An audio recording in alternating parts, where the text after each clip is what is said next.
చిన్న దొరసాని గడి నుంచి బయటికే రాదు. ఇంకేం తెలియదు పీకదు. దొరసాన్లు ఎప్పుడైనా బయటకు వస్తారా?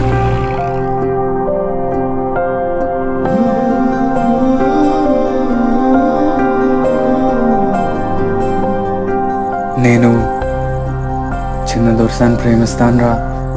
అంటే దొరసాని కూడా నన్ను చూస్తాంది.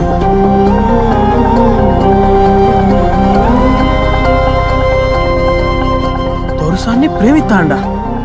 ఎవరికన్నా చెప్పావు, నిజమే అనుకుంటా. మీ పేరు? రాజు. మీరు దొరసాని? కాదు, దేవకి.